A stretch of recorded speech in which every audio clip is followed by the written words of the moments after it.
Hey, it's Valerie here. Greetings, everyone. Thanks for joining me on this video. If you're catching this on Facebook Live or on LinkedIn, where it's going out, or if you're catching me on audio, which is the podcast that we have going as part of the Valerie Ling blogging. Hi, lovely to have you here with me.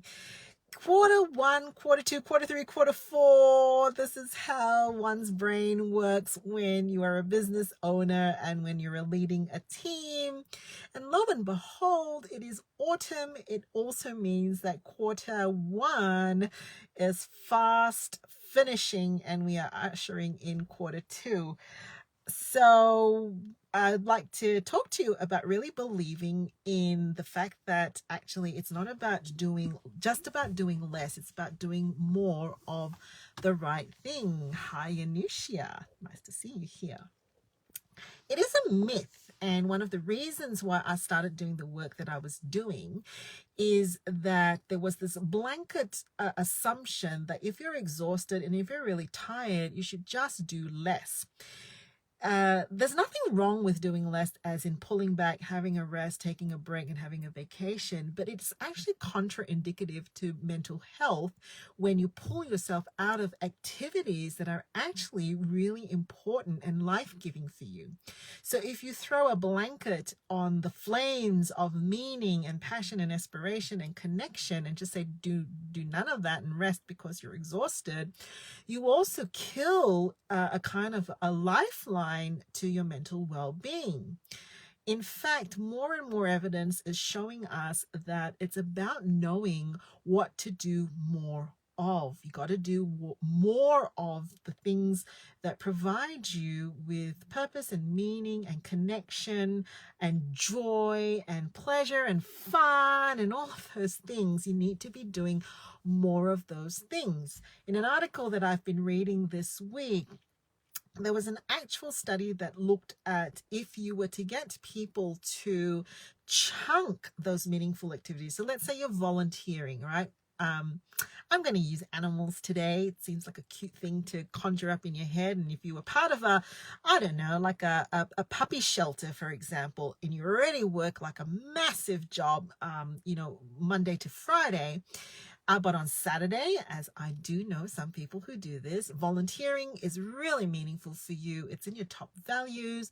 And I don't know, saving the puppies from homelessness really gives you like a whole boost.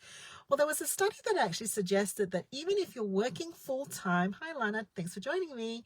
If you're working full-time and you're doing something like volunteering in a highly important, valued space, in an activity that's really meaningful, and you do a big hit of it, so let's say 3 to 4 hours of that, you actually get better results for your mental health and your productivity and sense of lowered exhaustion than if you did 1 hour a day each across the week. So seeing the puppies Monday, Wednesday, Friday for an hour, as opposed to seeing the puppies on a half a day on Saturday, was far more beneficial. And of course, having the puppies, I'm just using this as a metaphor, in your world is also a very good thing to have. So it's not about just pulling out of activities. It's about knowing which ones to cut down on because they're a drain on you, and increasing the types of things that are important and life-giving to you. For us at the moment, we've just been working really, really hard on what we call Concrete Steps, which is a new project we're running through the practice because mental health services are really being taxed at the moment. We're anticipating that people are going to need a whole lot of help coming into the winter months. And we've been putting a program together called Concrete Steps, which is going to be launched in 2 weeks. We finished our quarterly planning meeting today and we were all just filled, I think. We've been working so hard. It's very hard for a team of psychologists to make mistakes. Psychologists don't like making mistakes, and we've just had to take risk, make mistakes, get feedback from one another, and we've been working so hard. for all of us to take a big sigh and say, you know what, we've just done something that we're really proud of. And I actually thought that for the Q2 plans, the psychologists that have been working on this project, I actually thought they would have loved to have a reprieve from it. And so for Q2, I was going to pull one of them out of the project to say, hey, look, you know, you've worked so hard. Let's get you into some other meaningful activities. Only to be surprised when the team member said to me, I want to keep being on the project. I'm like, caseload going up and you want to still be on this project because you know why? I suspect it's life-giving for this person. It is meaningful. They're feeling like they're making a dent in this, you know, sort of big, massive waitlist issue that we have for mental health services. And then at the end of the meeting, we talked about axe throwing for fun. That's going to be apparently on the agenda for next quarter, not at each other, but we're going to go and have some fun. These sorts of activities, they take space. They take diary space. People have to make a sacrifice from doing other things in their work to make space for things like meaningful projects, right? In terms of man hours, in terms of going axe throwing. Yes, that's going to take, I don't know if anybody should be in the vicinity of me when I'm axe throwing, but that's going to take time. We're talking about going on a bushwalk together before work. Yeah, we'll be stinky, maybe. We could be sweaty. Yeah, who knows? We could get lost. That could happen too.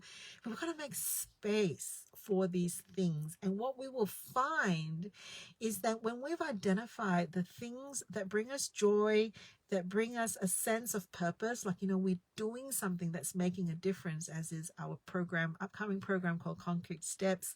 When you're doing it with people and you're like, yeah, it's okay to trade 90 minutes of writing reports for a 90-minute bushwalk. You'll find you're more efficient, you're more productive, you feel more connected with yourself and with others. So before you throw off everything because you're emotionally exhausted, have a look and see which are the things that, if you got rid of the things that were really draining and brought you no joy, and then had more of the things that brings you joy and pleasure and fun and meaning and purpose, what would that look like? What would your day look like? How would your week be transformed? How would your quarter be transformed? It's worth experimenting. See you later.